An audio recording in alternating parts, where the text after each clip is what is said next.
मोदी के प्रधानमंत्री बनने के बाद से कांग्रेस की ऐसी दुर्गति हुई है जिसका अंदाजा गांधी खानदान भी नहीं लगा सकता।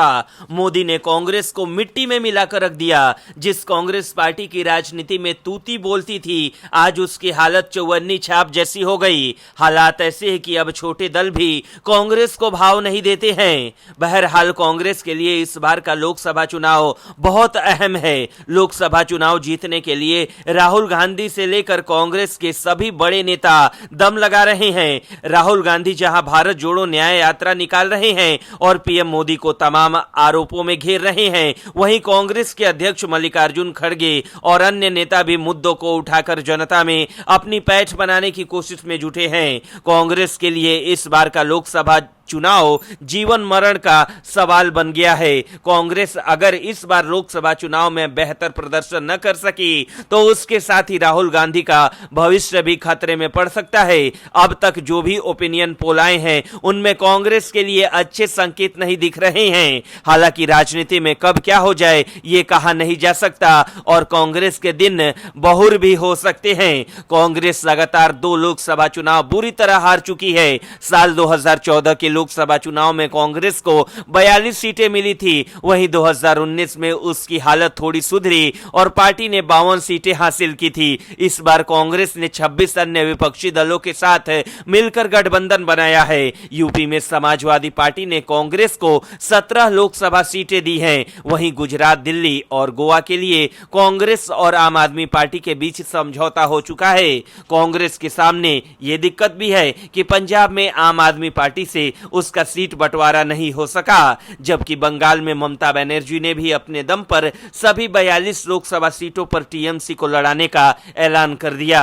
कांग्रेस को उम्मीद है कि राहुल गांधी की भारत जोड़ो न्याय यात्रा से उसे फायदा होगा, लेकिन इससे पहले ही राहुल गांधी की यात्रा से कांग्रेस को कोई फायदा नहीं हुआ था। राहुल गांधी की भारत जोड़ो यात्रा के बाद कांग्रेस सिर्फ कर्नाटक, तेलंगाना और हिमाचल प्रदेश में ही विधानसभा चुनाव जीतने में कामयाब रही। उसने राजस्थान और छत्तीसगढ़ में बीजेपी के हाथ अपनी सरकार गंवा दी और मध्य प्रदेश का विधानसभा चुनाव भी पूरा दम लगाने के बावजूद नहीं जीत सकी। ऐसे में कांग्रेस के लिए लोकसभा चुनाव में बड़ी जीत हासिल कर राहुल गांधी को कद्दावर नेता के तौर पर सामने लाने का भी लक्ष्य है। मई में जब लोकसभा चुनाव के नतीजे आएंगे तभी पता चलेगा कि कांग्रेस इस लक्ष्य को हासिल कर पाती है या नहीं। ब्यूरो रिपोर्ट, न्यूज़ चौक। दिल्ली के मुख्यमंत्री अरविंद केजरीवाल अपने आप को हमेशा प्रधानमंत्री नरेंद्र मोदी से तुलना करते रहते हैं। केजरीवाल समझते हैं देश में उनकी लोकप्रियता पीएम मोदी इतनी है। कई बार ऐसा देखा गया है कि केजरीवाल खुद को पीएम मोदी से तुलना करते रहते हैं। इतना ही नहीं, साल 2024 में तो केजरीवाल पीएम मोदी के खिलाफ चुनाव लड़ने भी चले गए थे। लेकिन पीएम मोदी और अरविंद केजरीवाल में जमीन आसमान का फर्क है, ये जनता भी जानती है। पीएम मोदी के राजनीतिक करियर में आज तक कोई घोटाले का दाग नहीं लगा है, जबकि केजरीवाल पर शराब घोटाले का दाग तो लगा ही है। साथ में उनकी गिरफ्तारी भी आने वाले दिनों में हो जाएगी। बात ऐसी है कि केजरीवाल जो शराब घोटाले में फंसे हैं, आए दिन जांच एजेंसियों से भाग रहे हैं। ईडी उन्हें अब तक 8 बार समन भेज चुकी है, लेकिन डर की वजह से केजरीवाल ईडी के सामने पेश नहीं हो रहे। लेकिन अब केजरीवाल को लेकर दिल्ली की राउज एवेन्यू कोर्ट ने बड़ी कार्रवाई की है। शराब घोटाले से जुड़े मामले में दिल्ली के मुख्यमंत्री अरविंद केजरीवाल को राउज एवेन्यू कोर्ट ने समन भेजा है। ईडी की अर्जी पर यह समन भेजा गया है। कोर्ट ने केजरीवाल को 16 मार्च को पेश होने को कहा है। इससे पहले ईडी सीएम केजरीवाल को 8 समन भेज चुकी है। वो इन समन को गैर कानूनी बताते रहे हैं। उन्होंने कहा था कि ये समन गैर कानूनी है, लेकिन फिर भी वो ईडी के सवालों के जवाब देने के लिए तैयार है। उन्होंने ईडी से 12 मार्च के बाद कोई भी तारीख मांगी थी। केजरीवाल ने कहा था कि वो वीडियो कॉन्फ्रेंसिंग के जरिए सवालों के जवाब देंगे। वहीं केजरीवाल को बार बार ईडी की ओर से समन भेजने पर आम आदमी पार्टी ने सवाल उठाया था कि आखिर ईडी किस आधार पर ये समन भेज रही है। जब ईडी खुद इस मामले को लेकर कोर्ट गई तो इंतजार क्यों नहीं कर सकती। ईडी सिर्फ अरविंद केजरीवाल को डराना चाहती है। आम आदमी पार्टी का कहना है कि चंडीगढ़ में सुप्रीम कोर्ट के जिस तरह से फैसला सुनाया है, उसी का बदला अरविंद केजरीवाल से लिया जा रहा है। अगर ये सिर्फ लीगल मामला होता तो ईडी कोर्ट के फैसले का इंतजार करती।